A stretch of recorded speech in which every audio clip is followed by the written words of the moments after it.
Car का कोई भी पाला हुआ गुंडा मुस्तंडा इस तरह की कोई हरकत करेगा तो वो चलने नहीं दी जाएगी साहब। जब किसी गरीब हिंदू के साथ ज्यादती होती है, किसी दलित या ओबीसी बहन बेटी के साथ कहीं बलात्कार और अत्याचार होता है, तब ये संगठन कहाँ गायब हो जाते हैं। ये करणी सेना वाला रामराज कौन सा है, ये हमें नहीं जानकारी है साहब। को ना तो देश से कुछ लेना देना, ना हिंदू धर्म से, ना क्षत्रिय धर्म से, सिर्फ और सिर्फ सत्ता में कैसे रहना है उसका फॉर्मूला ढूंढना है, कैसे सरकार की चापलूसी करनी है और कैसे अपनी जेबें भरनी है। कि बीजेपी पोषित जो मुस्तंडे हैं, जो पट्टे हैं, जो इस तरीके की दुकानें चला रहे हैं, मैं इन संगठनों को दुकानें ही कहूँगा, और ये सिर्फ इसलिए चलाई जा रही है कि अपनी राजनीतिक रोटियां सेकी जाए। करणी सेना ने जो है समाजवादी सांसद को 12 तारीख का कह दिया कि 12 तारीख से पहले जो माफ़ी मांग ले। लगातार धमकी दे रही करणी सेना, अखिलेश यादव को भी धमकी दिया, अब इनको भी कह रही है, और बुलडोजर लेके भी पहुँचे थे। तो क्या धमकी का क्या असर है? कोई असर नहीं है। पूरा बहुजन समाज एकजुट हो गया है और तमाम जो बहुजनों के संगठन हैं उन्होंने करणी सेना और ऐसे लोग जो इस तरह की धमकियां दे रहे हैं, जो लोग संविधान का उल्लंघन कर रहे हैं, जो लोग इस देश को और पुलिस प्रशासन व्यवस्था को अपनी जेब में रखना चाह रहे हैं, उनको साफ शब्दों में बता दिया है कि देश संविधान से चलेगा। और रामजी लाल सुमन जी ने भी कह दिया है कि मुख्यमंत्री जी अगर व्यवस्था नहीं संभाल पा रहे तो बता दें, हमारे जो बहुजन साथी हैं वो व्यवस्थाएं संभाल लेंगे। और बड़े शर्म की बात है कि एक ऐसा सूबा जहां के मुख्यमंत्री ये कहते हैं कि हमारे प्रदेश में प्रशासन दुरुस्त है, जीरो टॉलरेंस है, अपराधी थर थर काँप रहे हैं, वहाँ छोटे छोटे छुटवैये नेते आके एक चुने हुए सांसद को, एक राज्यसभा सांसद जो दलित समाज से आता है, जो बहुजन समाज से आता है, उस सांसद को धमका रहे हैं, जान से मारने की धमकी दे रहे हैं, बुलडोजर लेके आ गए, तोड़फोड़ कर रहे हैं। अपमान कर दिया ना, कह रहे आरोप लगा कि अपमान किया है। कौन सा अपमान हो गया? डेली ये जो मनवादी लोग बाबा साहब की मूर्तियां खंडित करते हैं तो बाबा साहब का तो अपमान नहीं हुआ। अगर मान लीजिए राणा सांगा के बारे में, या मैं कहता हूं भगवान राम के बारे में, कृष्ण के बारे में किसी ने कुछ कह दिया तो उस कहने से क्या भगवान का या किसी महापुरुष का अपमान हो जाता है? और अपमान हुआ है तो उसका एक तरीका है, आप कोर्ट में जाइए, आप पुलिस के पास जाइए। ऐसे तो रमेश भिदूड़ी ने भी अपमान किया था कुंवर दानिश का, उनके ऊपर तो कोई कार्रवाई नहीं हुई। ये बीजेपी पोषित जो मुस्तंडे हैं, जो पट्टे हैं, जो इस तरीके की दुकानें चला रहे हैं, मैं इन संगठनों को दुकानें ही कहूँगा, और ये सिर्फ इसलिए चलाई जा रही है कि अपनी राजनीतिक रोटियां सेकी जा सके। माफ़ी मांग लें, काय को मांग लें? जब कोई आदमी गलत करेगा तब तो माफ़ी मांगेंगे। रामजी लाल सुमन तो ये कह रहे हैं कि इतिहास पे चर्चा कर लो।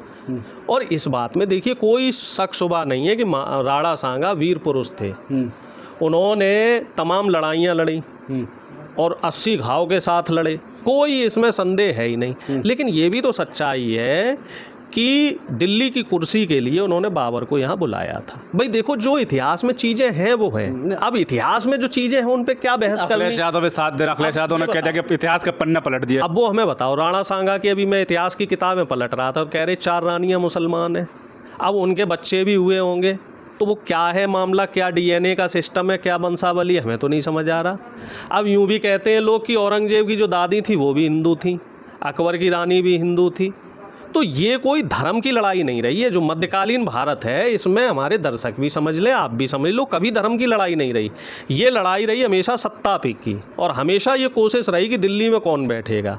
और इसके लिए तमाम राजाओं ने इस तरीके के जो संबंध है वो किए हैं, बहन बेटियों के साथ। 12 तारीख का दे दिया चेतावनी करणी सेना ने, 12 तारीख याद कर लीजिए। कुछ लोग तो ये कह रहे हैं कि 12 तारीख का स्थगित कर दिया है। हाँ, जो खबरें आ रही हैं, है ना। अब क्या करते हैं ये 12 तारीख को, कौन सा तीर चलाते हैं ये तो समय बताएगा। कुछ इन लोगों ने पहले तीर चला लिए थे, कुछ बाद में तीर चला लेंगे। लेके पहुंच गए थे, बुलडोजर लेके पहुंचो, कहीं भी पहुंचो भैया, तुम्हारा मुख्यमंत्री तुम्हारा है। इस समय उत्तर प्रदेश में अगर सबसे ज्यादा किसी की चल रही तो भैया ठाकुरों की चल रही, और सबसे ज्यादा कोई गुंडागर्दी कर रहा है तो ठाकुर कर रहे हैं।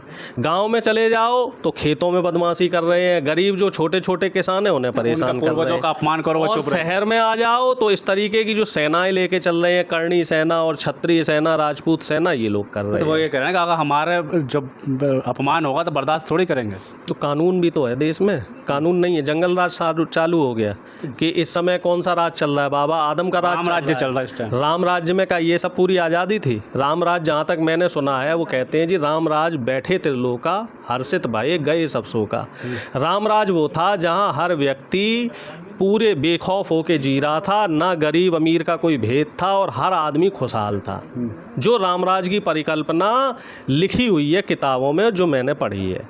अब ये करणी सेना वाला रामराज कौन सा है ये हमें नहीं जानकारी है साहब, ये जानकारी तो भैया लेनी पड़ेगी। ये कौन से नए शास्त्र बन गए हैं कि अगर किसी ने कोई बात कह दी तो उसका गला काट दो, उसके घर पे बुलडोजर चढ़ा दो, उसको मारो पीटो। ये हिंसा तो प्रभु श्री राम ने कभी ना कहा।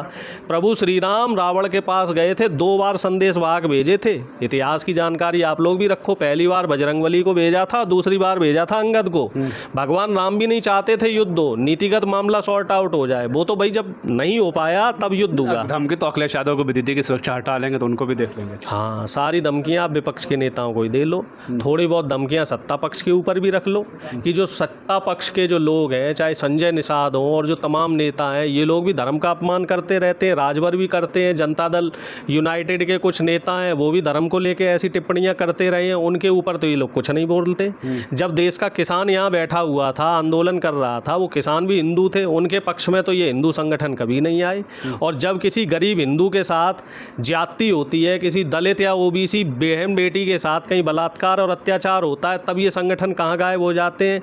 कहीं किसी गरीब का घर इंक्रोचमेंट के जरिए सरकार उड़ा देती है, बुलडोज कर देती है, तब ये संगठन कहाँ चले जाते हैं। ये संगठन सिर्फ और सिर्फ बीजेपी आरएसएस द्वारा पोषित मनवादी विचारधारा के संगठन है। ये बात आप पत्रकार महोदय जी जान लीजिए। इनको ना तो देश से कुछ लेना देना, ना हिंदू धर्म से, ना क्षत्रिय धर्म से। सिर्फ और सिर्फ सत्ता में कैसे रहना है उसका फॉर्मूला ढूंढना है, कैसे सरकार की चापलूसी करनी है और कैसे अपनी जेबें भरनी है। क्योंकि इन लोगों ने पहले भी यही कहा किया, पुराना इतिहास रहा है। अंग्रेजों के टाइम पे भी यही किया, मुगलों के टाइम पे भी यही किया और अब भी यही कर रहे हैं। समाजवादी को भी तो कह रहे थे कि समाजवादी को भी खत्म हो जाएगी पार्टी, अब सब खत्म कर दो, एक ही पार्टी रहने दो बीजेपी। बाप का राज है ना, बाबा साहब का संविधान भी खत्म कर दो अगर तुमसे किया जाए। विपक्ष के नेता तो धनिया बेचेंगे, विपक्ष के नेता ना कोई विरोध करेंगे ना कुछ कहेंगे।